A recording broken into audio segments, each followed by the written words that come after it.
Good morning, students. Myself Shashi Meena, PGT Physics from KV number 2 Itanagar. हम class 12 का chapter 6 EMI पढ़ रहे थे। EMI के अंदर हमने पढ़ा था first of all Faraday's experiment. उसके में हमने देखा था कि फेराडे ने किस तरीके से मैग्नेट और कॉइल को लेकर एक्सपेरिमेंट किया, जिसमें उसने देखा कि वहाँ पर क्या हो रहा है, मैग्नेट और ये कॉइल के बीच की डिस्टेंस चेंज करने से या फिर दो कॉइल्स के बीच की डिस्टेंस चेंज करने से करंट और EMF इंड्यूस हो रहा है। तो ओवरऑल जो उन्होंने बताया कि what is the concept of electromagnetic induction in 1830। उसके बाद हमने पढ़ा था फेराडेज लॉज। उसके बाद हमने पढ़ा था मेथड्स ऑफ इंड्यूसिंग EMF। अभी हम जो हमारा नेक्स्ट टॉपिक है वो पढ़ेंगे एडी करंट्स और फुकाल्ट करंट्स। जैसे कि नाम से ही पता चल रहा है, जो हमारा एडी करंट्स है इसका कॉन्सेप्ट हमें बताया था फुकाल्ट ने, इसीलिए इसका जो दूसरा नाम है वो क्या कहा जाता है, इसे फुकाल्ट करंट भी कहा जाता है। एडी करंट्स के अंदर होता क्या है, बेसिकली जैसे कोई भी एक मेटालिक ब्लॉक या फिर मेटालिक शीट है, उसके ऊपर अगर हम जो उसका मैग्नेटिक फील्ड है परपेंडिकुलर डायरेक्शन में, अगर उसमें हम डिस्टर्बेंस क्रिएट करते हैं, मतलब मैग्नेटिक फ्लक्स को चेंज करके मैग्नेटिक फील्ड को भी चेंज हम कर देते हैं, जैसा कि हम सिमिलर एक्सपेरिमेंट्स में कर रहे हैं फेराडेज एक्सपेरिमेंट्स में। तो जैसे ही हम उसके मैग्नेटिक फ्लक्स या मैग्नेटिक फील्ड को चेंज करते हैं तो वहाँ पर शीट के अंदर सर्कुलेटिंग लूप्स की फॉर्म में करंट जनरेट होना स्टार्ट कर देती है, करंट इंड्यूस हो जाती है। उसी करंट को एडी करंट कहा जाता है। और एडी करंट्स की जो शेप है वो कन्फाइंड है, मतलब वो कभी चेंज नहीं होंगी, ये हमेशा सर्कुलर शेप में ही होंगी। Look at the definition. The induced circulating looping currents produced in a solid metal due to change in magnetic field or magnetic flux. We know that magnetic field flux definition by phi is equals to B dot A. तो अगर हम flux में change करेंगे तो क्या होगा, field में भी चेंज होगा। In the metals are called by eddy currents. ठीक है, अब फ्रॉम द डायग्राम हमने यहाँ पर एक है ना मेटालिक ब्लॉक लिया है। ठीक है, नेक्स्ट हमने यहाँ पर देखो एक यूनिफॉर्म मैग्नेटिक फील्ड था, उसको हमने थोड़ा सा जैसे ही हमने मैग्नेटिक फील्ड चेंज किया है, फ्लक्स को चेंज किया है, तो जो सर्कुलर फॉर्म में, सर्कुलर लूप के फॉर्म में जो करंट है वो हमारा रोटेट करना स्टार्ट कर देती है। तो इसे ही क्या कहा जाता है, एडी करंट्स। अब ये तो है हमारा eddy currents.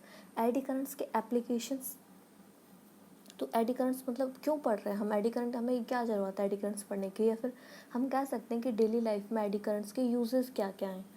So applications, first application है in induction furnace, eddy currents are used for melting iron ore etc. जो हमारी eddy currents होती है उसके लिए हमें कोई भी मतलब ज़्यादा एक्सटर्नल सोर्सेज यूज़ नहीं करने पड़ते।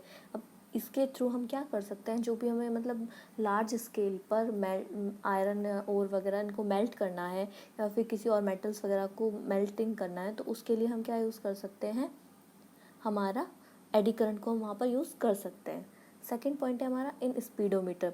जो व्हीकल्स के अंदर स्पीडोमीटर्स लगे होते हैं कि हमें बताते हैं कि पर्टिकुलर टाइम में कितने स्पीड से व्हीकल मूव कर रहा है। जैसे हम बोलते हैं ना कि 40 किलोमीटर पर सेकेंड और 40 मीटर पर सेकेंड, मतलब जो भी हम रेंज बताते हैं स्पीड्स वगैरह की, तो उसके लिए वहाँ पर भी कौन सा कॉन्सेप्ट यूज़ किया जाता है, एडी करंट्स का कॉन्सेप्ट यूज़ किया जाता है। थर्ड है in dead beat galvanometer, eddy currents are use to stop the damping of the coil in a shorter interval. एक बहुत मतलब शॉर्ट इंटरवल है, तो उसके लिए अगर हमें डैम्पिंग का वो स्टॉप करना है तो वहाँ पर क्या यूज़ किया जाएगा, डेड बीट गैल्वेनोमीटर। वहाँ पर भी हम एडी करंट्स को यूज़ करते हैं कॉन्सेप्ट को। Electric brakes of the train, eddy currents are produce to stop the rotation of the axle of the wheel. In energy meters, watt meter, eddy currents are used to measure the consumption of electric energy. In diathermy, eddy currents are also used for localized heating of tissues in human bodies. Basically जो भी therapy वगैरह होती है तो उसमें क्या होता है, सभी जो हमारा ऑर्गन है, एक पर्टिकुलर ऑर्गन है, उसके सभी टिश्यूज़ को इक्वल अमाउंट में हीट देना होता है या फिर लोकलाइज हीट करना होता है। तो उसके लिए हमें किसकी हेल्प ले सकते हैं, एडी करंट्स की हेल्प हम उसमें ले सकते हैं। ये था हमारा overall concept about eddy currents. इसके बाद नेक्स्ट टॉपिक है हमारा सेल्फ इंडक्शन। सेल्फ इंडक्शन जैसा कि नाम से ही लग रहा है, सेल्फ इंडक्शन के अंदर क्या होगा कि हम कोई भी मतलब बाहर से कोई एक्सटर्नल फैक्टर चेंज ना करके अपना उसका कॉइल का वहीं कुछ चेंज करके क्या करें, उसके अंदर ईएमएफ इंड्यूस कर दे, तो इस जो फिनोमिना है उसे क्या कहा जाएगा, सेल्फ इंडक्शन। ये तो मतलब एक वर्ड से जो हमें एक जनरल नॉलेज होनी चाहिए वो हमारे सेल्फ इंडक्शन के बारे में, ये हमारे दिमाग में एक इमेज बननी चाहिए, ठीक है, क्योंकि हम ईएमआई के बारे में पढ़ रहे हैं, तो यहाँ पर इंड्यूस हमें क्या करना है, ईएमएफ इंड्यूस करना है। तो बेसिकली सेल्फ इंडक्शन है क्या? सेल्फ इंडक्शन के लिए देखो क्या क्या था कि हम एक है ना कॉइल ले रहे हैं, ठीक है, कॉइल को हम कनेक्ट कर रहे हैं बैटरी से और की से, ठीक है। फर्स्ट और सेकंड डायग्राम में, सेकंड में हम क्या कर रहे हैं, व्हेन फर्स्ट हम कर रहे हैं व्हेन की इज़ ओपन नो करंट और नो मैग्नेटिक फील्ड प्रोड्यूसर। जब की ओपन है तो वहाँ पे कोई करंट ही फ्लो नहीं हो रही है, तो उसमें कोई चेंजेस नहीं हो रहा है। बट जब when K is closed then current starts from zero to maximum. तो जैसे ही हम की को क्लोज करेंगे तो करंट वहाँ पर फ्लो होना स्टार्ट कर देगी। Therefore magnetic flux also starts from zero to maximum. अब हम जब करंट को मतलब मिनिमम से मैक्सिमम करेंगे तो वो करंट क्या है, फ्लक्स को भी मिनिमम से मैक्सिमम करेगी। सो फ्लक्स चेंजेस, तो हम कह रहे हैं कि फ्लक्स क्या हो रहा है, चेंज हो रहा है। According to Faraday's laws of EMF is induced in the coil when key is opened, then current and hence flux charges from maximum to zero, and once again EMF is induced but in opposite direction. So when magnetic flux associated with the coil changes, an MEF is induced in the same coil. तो इसके अंदर हम क्या कर रहे हैं, हमारा जो मतलब कॉइल और बैटरी और की है उसके अंदर बेसिकली हम की को बार बार ऑन और ऑफ करके क्या कर रहे हैं, हम उसकी करंट में चेंजेस कर रहे हैं। मतलब हम सेल्फ इंडक्शन के अंदर क्या कर रहे हैं, कॉइल का करंट में चेंजेस कर रहे हो। करंट में चेंजेस करने की वजह से उसका क्या होगा, मैग्नेटिक फ्लक्स में चेंज होगा, मैग्नेटिक फील्ड में चेंज होगा। तो मैग्नेटिक फील्ड और मैग्नेटिक फ्लक्स में चेंज होने की वजह से वहाँ पर जो है हमारा ईएमएफ इंड्यूस होगा।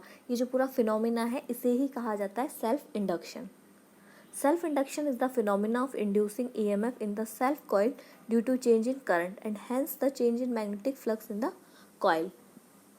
The induced EMF opposes the growth or decay of current in the coil and hence delays the current to acquire the maximum value. अब according to Lenz law we know that कि हम जानते हैं कि जिस भी reason से हमारा जो EMF है वो इंड्यूस होता है वो उसी रीज़न का क्या करता है, अपोज करता है। तो यहाँ पर हमारा जो बेसिक रीज़न है EMF इंड्यूस होने का वो क्या रीज़न है, अगर हम यहाँ पर बैटरी नहीं कनेक्ट करते हैं, हम करंट ही नहीं है, सिर्फ हमारे पास कुछ हमने पहले ही कुछ सोर्स नहीं लिए, तो अगर हम सर्किट के अंदर बैटरी नहीं रखेंगे, करंट फ्लो नहीं कराएंगे, तो क्या उसके ईएमएफ में चेंज पॉसिबल है, नेवर। नेवर यहाँ पर कभी भी कोई चेंज पॉसिबल है ही नहीं अगर हम करंट में चेंज नहीं करें तो बेसिक रीज़न जो है हमारा वो है करंट चेंज। तो ये क्या करेगा, ईएमएफ जो है हमारा जो हमने इंड्यूस किया है वो अपने करंट में जो चेंज हो रहा है उसको अपोज करेगा। अगर हम मैक्सिमम कर रहे हैं तो भी वो क्या करेगा, उसका अपोज करेगा, और हम मिनिमम कर रहे हैं तो भी वो उसे क्या करेगा, अपोज करेगा। और ओवरऑल हम कह सकते हैं कि ये हमेशा क्या करेगा, करंट की जो मैक्सिमम वैल्यू है उसको एक्वायर करने में उसको डिले करेगा, उसको अपोज करता रहेगा, मतलब उसको वहाँ पर पहुँचने से रोकता रहेगा, एक स्टॉप करता रहेगा। Self induction is also called inertia of electricity as it opposes the growth और डिके ऑफ करंट। जैसा कि मतलब ये प्रॉपर्टी है इसकी अपोज करने की, तो उसके बेसिस पर इसे इनर्शिया ऑफ इलेक्ट्रिसिटी भी कहा जाता है। अब ये तो था सेल्फ इंडक्शन, प्रोसेस क्या है। अब सेल्फ इंडक्टेंस, प्रॉपर्टी क्या है सेल्फ इंडक्टेंस, जो मतलब प्रोसेस है उसे सेल्फ इंडक्शन बोला जाता है, और जो ये प्रॉपर्टी है सेल्फ इंडक्शन की उसे बोला जाता है सेल्फ इंडक्टेंस। बेसिकली इसके अंदर क्या होगा, जो हमारा फ्लक्स है वो डायरेक्टली प्रोपोर्शनल टू होगा करंट के, और we can say that when we remove the proportionality sign we will get that phi is equals to L I, where L is the self inductance constant और coefficient. अगर यहाँ पर हमारा current जो है आई वो 1 एम्पियर हो जाए at particular time, then L will be equals to 5, और we can say that thus self inductance is defined as the magnetic flux linked with the coil when unit current flows through it. तो हम कह सकते हैं कि जब भी current मतलब हमारा कॉइल है उसके अंदर से 1 एम्पियर की करंट फ्लो होगी तो एट द टाइम पर self inductance should be equal to magnetic flux. और हमने एक का फॉर्मूला पढ़ा है फैराडेज लॉ में, ई जो होता है EMF that should be equal to minus D phi by D T, और we can say that E is equals to minus, यहाँ पर जो हमारा फाई है फ्लक्स वो सेल्फ इंडक्टेंस के टर्म में क्या होना चाहिए, एल इंटू आई। ये हमें याद रखना है कि हमेशा सेल्फ इंडक्टेंस के लिए फ्लक्स क्या होगा, L into I, where L is the constant of proportionality और सेल्फ इंडक्टेंस कोफिशिएंट, और आई इज करंट। तो जैसे ही हम फाई की जगह एल आई पुट करेंगे तो एल हमारा कांस्टेंट है, बाहर आ जाएगा, तो ई इज इक्वल्स टू होगा minus L D I by D T. अगर यहाँ पर जो हमारा करंट में चेंजेस है di/dt पर्टिकुलर टाइम पर, अगर वो चेंज हमारा 1 हो और we can say that change of rate of current is 1, then L will be equal to E, or we can say that thus self inductance is defined as the induced EMF set up in the coil through which the rate of change of current is unity. अगर हम कहें कि जो हमारा rate of change है वो 1 है current का, तो उस टाइम पर क्या होगा, उस पर्टिकुलर टाइम पर जो इंडक्टेंस है वो हमारा किसके इक्वल होगा, ईएमएफ के, इंड्यूस्ड ईएमएफ के इक्वल होगा। जो हमारा सेल्फ इंडक्टेंस है उसकी यूनिट होता है henry, H, capital H. Self inductance is said to be 1 henry when 1 ampere current in coil links with magnetic flux of 1 Weber, or self inductance is said to be 1 Henry when unit rate of change of current 1 ampere per second induces EMF of 1 volt in the coil. इसके बाद है self inductance of A solenoid.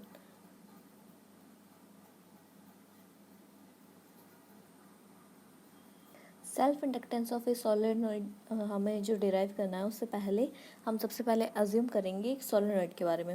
Late a solenoid of cross section area A and length L in there with number of turns capital N. If current I is flowing in the solenoid, then magnetic field should be, हमने जैसा solenoid के बारे में पढ़ा था chapter 4 and 5 में, तो solenoid के लिए हमारा मैग्नेटिक फील्ड क्या होना चाहिए, B is equals to mu naught NI A। ये हमारा एक सोलेनॉइड है, ठीक है। इसके अंदर इसका जो एक हमारा टर्न है उसका एरिया है कैपिटल A, इसकी जो ओवरऑल लेंथ है वो है L, स्मॉल l, और इसके अंदर करंट फ्लो हो रही है I। Then magnetic field due to the solenoid is B is equals to mu naught NI, where small n is number density. Magnetic flux linked across 1 turn of the coil is 5 per turn. हमारा क्या होना चाहिए, flux हम जानते हैं by the definition of magnetic flux we know that phi should be equal to B dot A। यहाँ पर हम जब B की वैल्यू सोलेनॉइड के लिए पुट करेंगे म्यू नॉट NI A, हमारा फ्लक्स हो जाएगा। अब स्मॉल n जो है हमारा नंबर डेंसिटी है। नंबर डेंसिटी होता क्या है, basically number of turns divide by length. तो यहाँ पर हमारा हो जाएगा mu naught NIA divide by L। But ये सिर्फ एक टर्न्स के लिए, अगर हमारे यहाँ पर टोटल टर्न्स है, नंबर ऑफ टर्न्स वो कैपिटल N है, तो क्या होगा हमारा flux, magnetic flux linked across n turns of the coil, then overall formula should be multiplied by capital N, then we will get phi is equals to mu naught capital N square IA divide by L, small l। but हम जानते हैं according to the definition of self inductance phi should be equal to LI, both side LHS is equal, so RHS should be also equal। तो L हमें यहाँ पर मिलेगा mu naught N square A divide by small l।